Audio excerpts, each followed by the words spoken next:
Hey everybody, I want to introduce you guys to a special guest today. It is Richard Getzit, and you guys can also follow him on all his social media. It would say Richard Getzit because he does. Getzit. He is a farmer and a ag consultant. Good morning, Richard. Good morning. How are you? I'm doing great. I am so happy you're here. It took us a long time to get here. You know that, right? Yeah. No, we were going back and forth, especially, and I like that you reached out to me. Even I think even a little, prior to the beginning of the year, and I know I was getting a lot of stuff ready, and the thing about that is like I do a lot of I've got usually I answer messages that come through Facebook because I don't have Messenger like on my phone, but I'll answer them through my computer. But at the beginning of the year, I was a lot of up and down the road, and so I'd have my phone with me and not my computer. But I'm glad we were able to finally make this happen. Meet face to face. And Right. it's on Zoom because if it wasn't for the pandemic, I probably would be driving to wherever you at. You're in Georgia, right? Yeah, I work with various farms through a couple of entities, and different counties in Georgia. We're in Greene County, Mhm. Washington County, Burke County, down in Montgomery County, some in Richmond County. So Manual County, we got a big Mm, project down there. Is where we're doing a lot of land clearing. So I'm pretty much on the road all the time. mm. So about crop planting, is there some things you can share for us? Some tips as far as crop planting? Yeah, I would also, I always start with the soil. Um, right now, I've read this article probably a couple of days ago, and it was talking about how we've lost a lot of our topsoil. Mm, And yes, you can see an open field with a tractor and like corn, soybeans, and cotton and things like that growing out in the fields. But mhm. we have to realize that a lot of the soil has been degraded as far as like because the a lot of the organic material has washed away. A lot of the microbes, like the beneficial bacteria and fungi and the nematodes and the wormworms, all of those things, those populations of those beneficial organisms have drastically been reduced. So just because you see some dirt doesn't mean that it's actual soil. I always try to start with the soil, not just necessarily looking at the the micronutrients and the chemistry of the soil. A lot of times we look at soil and we're checking for the pH of the soil, which is important, and we're checking for the amount of minerals like nitrogen, phosphorus, and potash that's in the soil. And then traditional farming, we buy chemicals to try to replace those things. I come from the aspect of if you take care of the health of the soil, Mhm, then really all of those things will balance out as far mhm, as what your crops are going to need, because you have forests and grasslands and all of these different areas where vegetation, the native vegetation, is flourishing, mhm. but we're not using any of those chemicals on those areas. What they've Right. done is they've come into this equilibrium of, you have the trees that are Mhm, pulling nutrients from deep inside of the soil, and they're mhm, using that to grow the body of the tree and the leaves. And then what happens every fall with a lot of trees? Those leaves fall down onto the mhm, ground. They mhm, provide cover. They provide food for a mhm. lot of, Shelter. the earthworms and microbes. You have the cycle of birds and other animals eating the Mhm, fruits from the trees. And mhm, then, we all know what happens to the process of eating and digestion. All mhm. of that material goes back on the ground that adds, it not only just spreads seeds, but it also adds nutrients for those microorganisms that break down the wastes of other organisms. So if you can, if nature is doing that, which has done Mhm, that for mhm. billions of years through this cycle of, consumption, waste, and then another organism within that ecosystem is able to take that and use that as an energy source and then that organism, the waste from that process is being used as a nutrient source for another one. I think that we can mimic that that cycle that nature has already set the blueprint for, and we can mimic that in our gardens or in our pastures or in our crops. And so I always like to start with the soil. I read a lot and watch a lot of YouTube and read studies and things like that about the nature of the soil and the chemistry of the soil, what lives in the soil, what does it need for plants to be successful. And then I always try to start there. As far as step by step, with me, obviously, yes, soil tests. You can get a soil test done. You basically, you're getting like maybe the top 2 to 6 inches of soil, and you're putting it in a little box. I've used like the little containers that you get from like a Chinese food place or something like that, and then take that to your local cooperative extension office. Almost every county, I've yet to encounter any county that does not have it. Usually, those are partnerships between the university in your state and the USDA. Does it cost? Is it expensive to do that?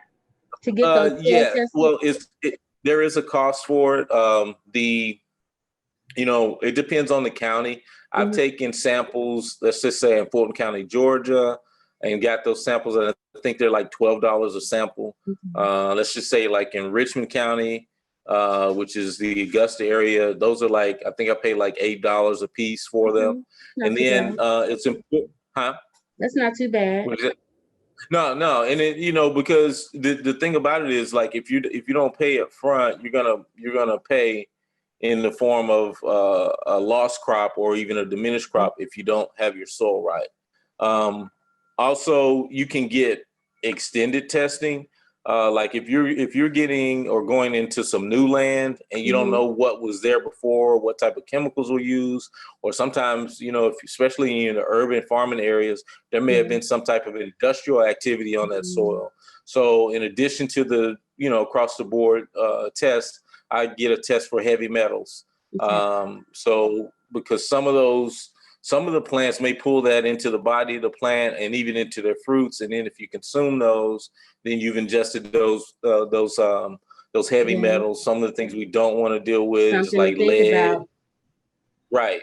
So definitely if it's new land, you definitely want to get that test. There's instructions on how to pull those samples, where to pull them from.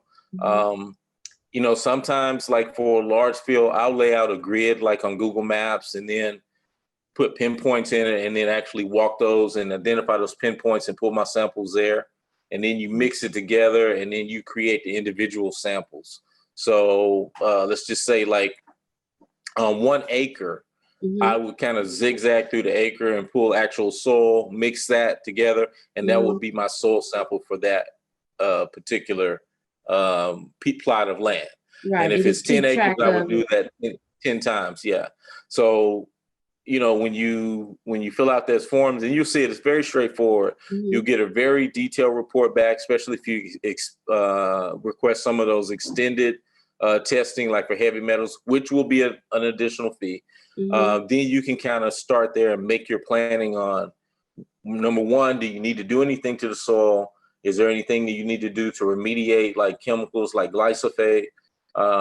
If you need to balance the pH in the soil, and if you do it early enough, let's just say if you're planning to plant in the spring and you do a lot of this stuff in the previous fall, then there are ways that you can naturally restore that soil, especially pH. pH is one of the things that you definitely have to look at. A lot of the plants that we consume or the crops you're going to have, you're going to want at least a pH of 6 to 6.2, maybe even 6.5. Sometimes those soils can get, if you're growing like tomatoes, strawberries, blueberries, those plants like a little bit more acidic soil. So the pH can be a little lower if you're doing that. Or if you're doing like intercropping or mixed crop, different things. Look at what the pH of your soil, the pH of the plants, of the soil that your plants require. And you might have it where one plot is a different pH from another plot, but you can adjust that pH based on, your practices. And like I said, if you kind of investigate it and look at different measures on how to balance that. Now, like for large crop areas, let's just say if you're putting in, if you're doing cotton and things like that, basically you can go to a lot of the common practices to go to your local farm and ag store and get, lime brought in by, however many tons you need, because on that soil test, it'll make recommendations on what you need to do as far as like the volume of whatever soil amendment needs to go on the soil to get it to that, pH. I keep talking about pH, but there's other. But it's important. Yeah, there's other minerals and things that you can use to balance it.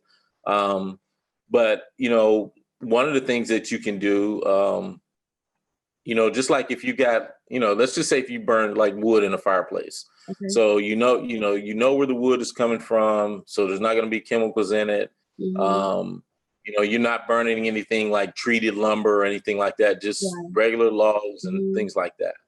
You can actually take that ash from that burn and balance the soil, the pH. Oh, wow. Ash is going to have probably about a pH of about, I think it's about 12. Okay. And so you can make calculations based on that. Obviously, you don't want your soil to be 12, but you can make calculations on that, the pH content of the ash. You can mix it with water or something like that. Will bring the pH down, apply that to the soil, and help that soil on its way back to getting a balanced pH. Wow, and that's a natural way of doing things as well. Yeah, it's a natural amendment and it's economical. If you, like I said, a lot of times what I try to encourage farmers to do, if you don't have a lot of money to spend, then spend time, meaning that if you don't have, the money to buy a load of lime and work it into the soil a week before you're getting ready to plant, start in the previous season, and then you can do some things that that help get that soil balance that take time. Another example would be like cover cropping. Right. Instead of leaving that ground just bare all winter, where you're going to risk exposure to your microbes by UV exposure, or even worse, erosion, to where you're going to have a lot of precipitation during the winter months. You're not going to have a lot of growth from the plants to be able to put down root systems to hold that soil in place. But if you put a cover crop in, something like maybe ryegrass or vetch, or winter clovers, or even wheat, then those plants are going to be able to grow during those cooler months and put in a root system that holds that soil into place. And another added benefit of that is if you're dealing with like clover, which is legume, which is a plant that forms a symbiotic relationship with nitrogen fixing bacteria at the root level, they're putting nitrogen into the soil. In addition to that, because of, what are roots? Roots are organic material. So they're putting more organic matter into the soil as well. Now there's different methods that you can use when you come back in the spring or whenever you start your planting. You can either what they call no-till, which means plant right into that cover crop. You can kind of mow it down and kind of slow it down, or you can come in there and do a light tilling, or what would be known as like a green manure. Basically, you're cutting down the cover crop and allowing it to decompose back into the soil, returning those nutrients that it had pulled out during its growth cycle. Oh, wow. That's great information. Yeah, just different things like that. I'm also a big proponent of composting. And so you would be surprised how much actual food that you actually throw out, that we put in a plastic garbage can, and then put it in, someone comes and picks it up and it goes to a landfill. if you have the space, I know a lot of people don't have a lot of space to do it. If you have the space to actually compost it, you might want to like look into composting and composting it in some type of container. You can get compost bins pretty much anywhere. I have a really low tech method of composting.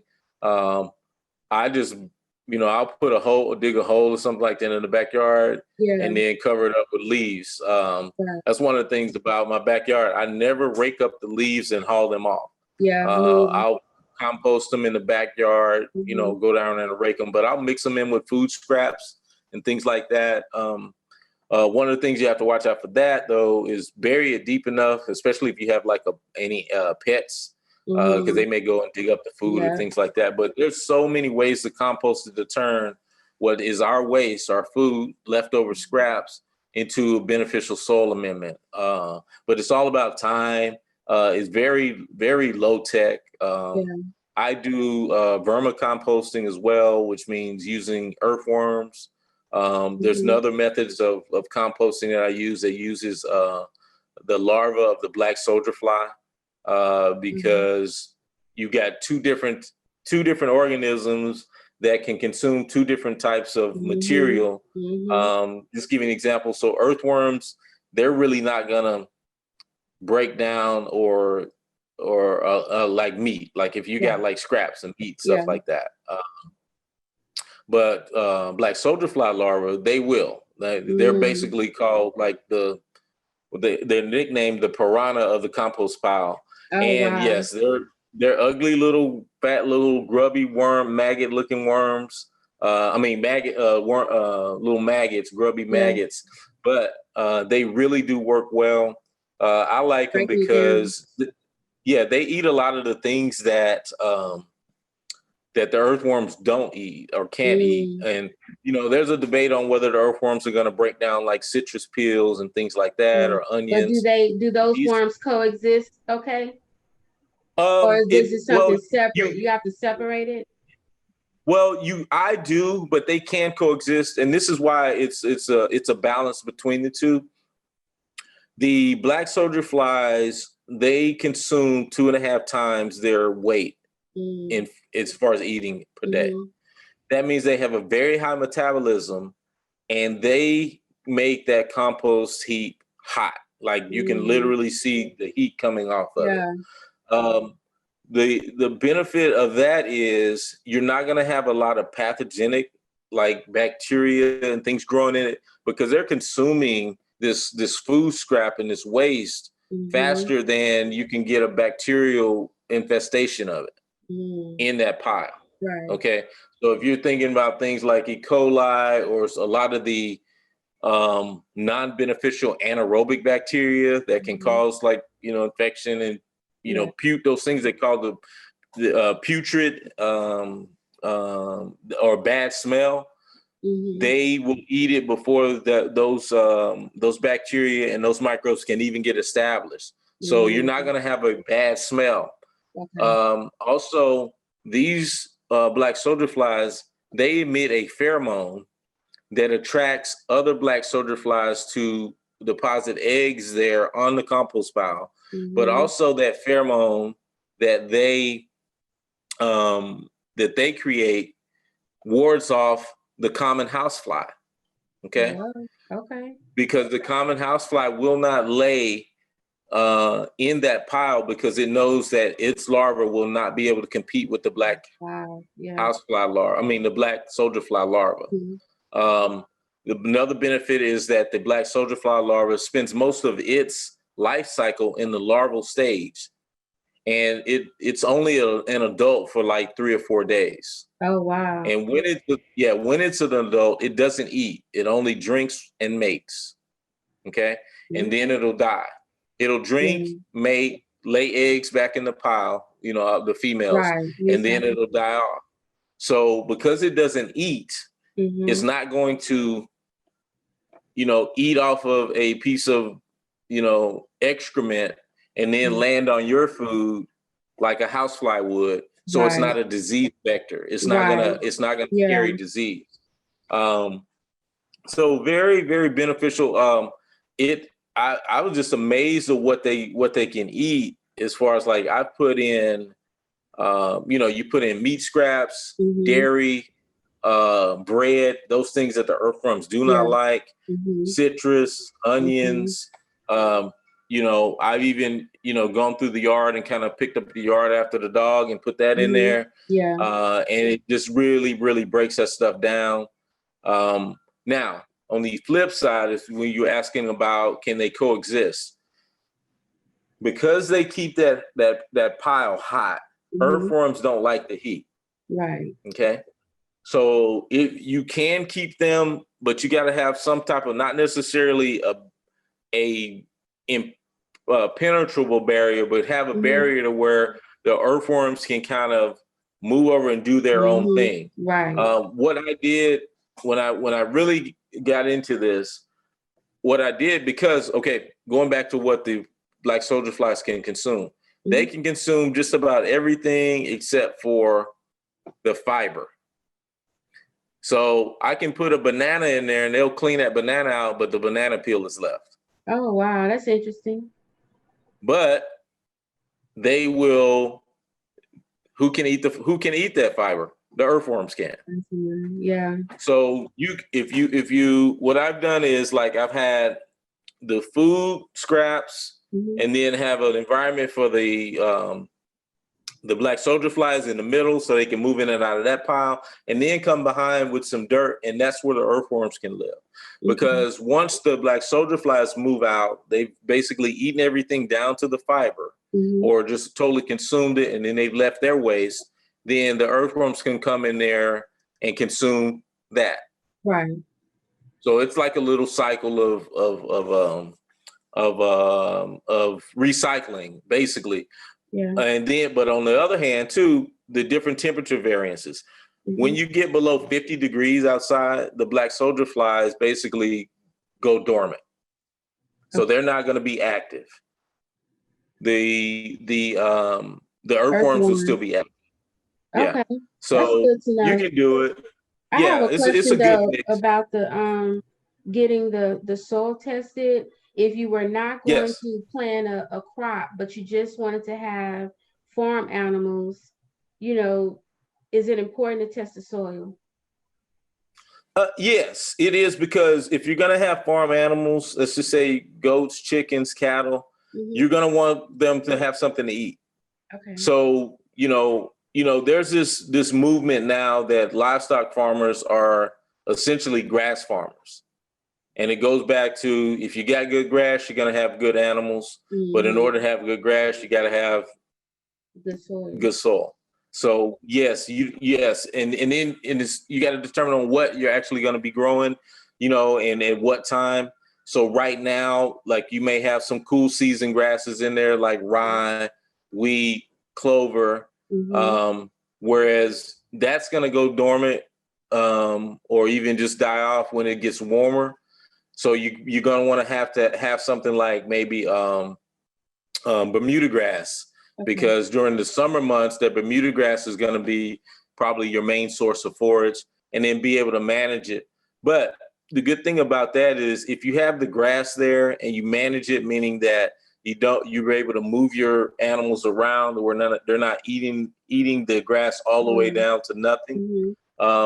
Then you can manage that, and then the soil will basically, it'll balance itself, because now you got another component in addition to the microbes and all the animals that are in the soil. You got a grazing animal that's doing what?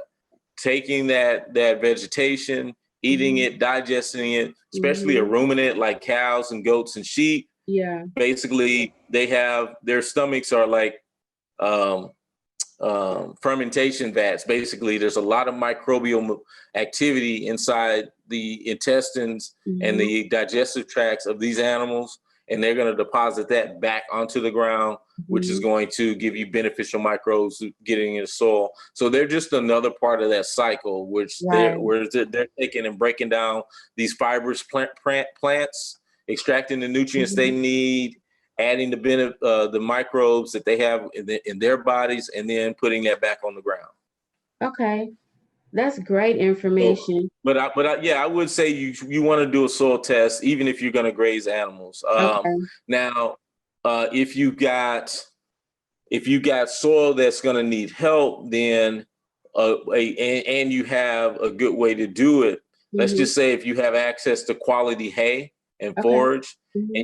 and you are going to, this will be like the primary food source for your grazing animals, and Mm-hmm. they're on poor soil.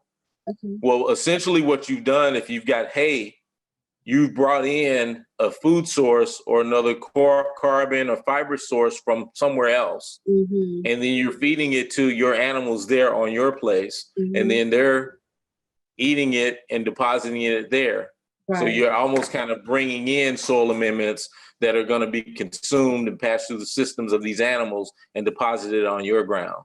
Um, that process may take, years or whatever, if you just want to rely on that. Yeah. Um, or it can just be just like a different not an alternative, but like an amendment to your practices, whether Yeah. you're, in conjunction with doing cover crops, Mm-hmm. things that you may spray and inoculate the soil with, things like that. Okay. Thank you so much for that information. I have a question. It's completely off topic though. Okay. What was it like to meet John Lewis? Oh, so let me go back. This takes me back to what initially it brought me to Atlanta. I'm originally from Arkansas. Mm-hmm. Moved to Atlanta about 15 years ago, and I was the IT director of the Southern Christian Leadership Conference. Okay. And it was funny. It's like when I was there, I was just like, hey, I'm just a computer guy. But you had a lot of these people, what we call the foot soldiers in, and they Mm-hmm. were like, no, you're not gonna get off that easy. You're gonna be in the movement. So because I basically said, I'm just gonna come and stay in my cubicle, make sure that the computer network is running, make sure Yeah. that the website is up, and if anybody needs any technical support. But I was fortunate to meet a lot of people that had that when they were my age or younger, Mm-hmm. they actually worked with Dr. King.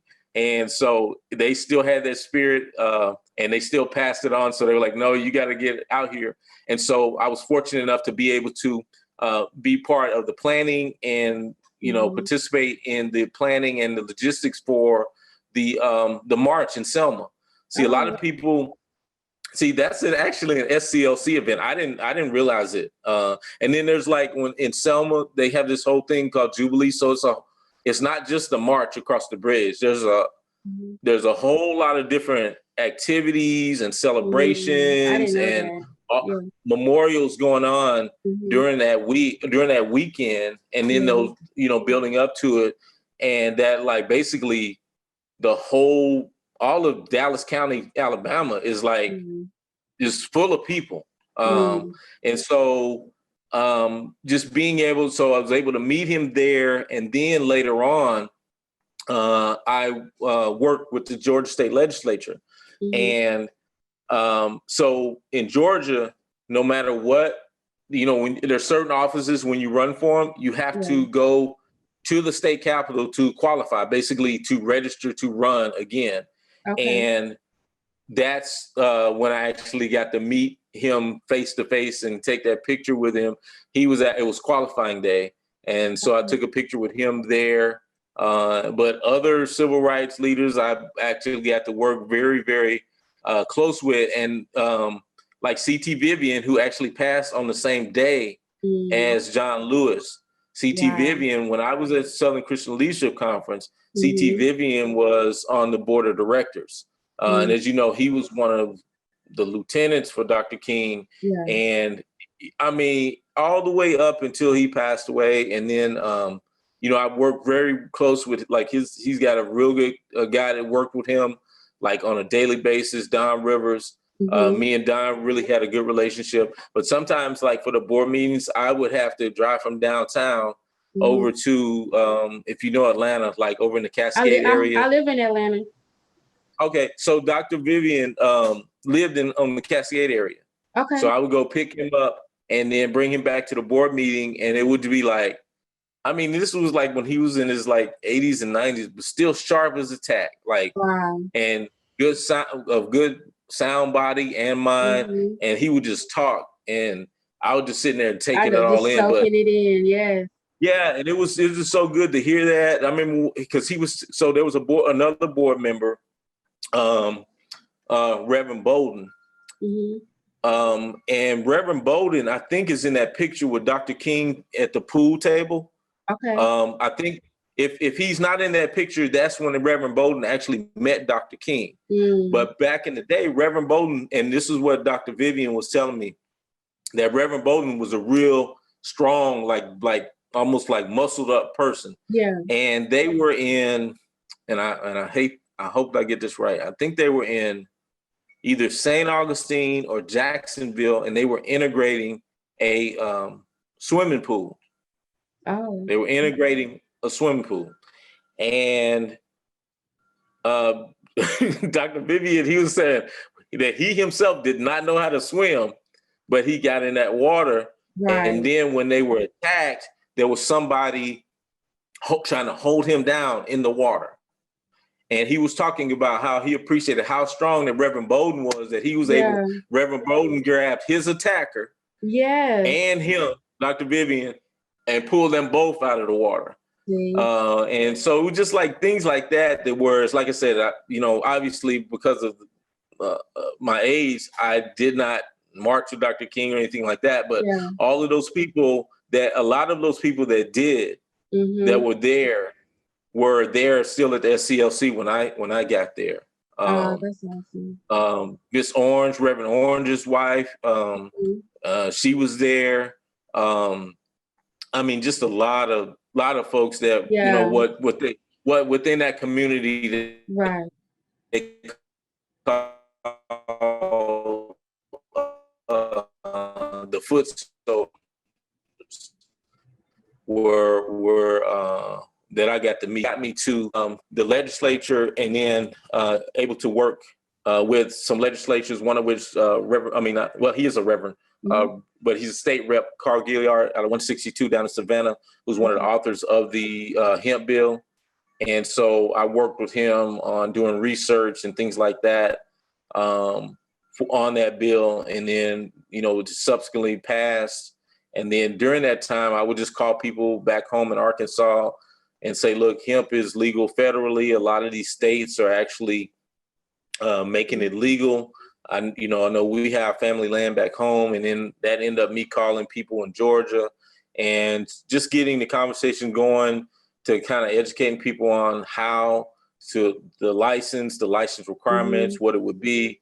So a lot of people would have this opportunity to grow this crop. And some people did, we grew, grew in Georgia, work with farmers in Kentucky and Tennessee. And then now we're getting ready for the 2021 season in those states as well as Georgia. Right. Awesome. Well, I want to thank you so much because I want to have another conversation.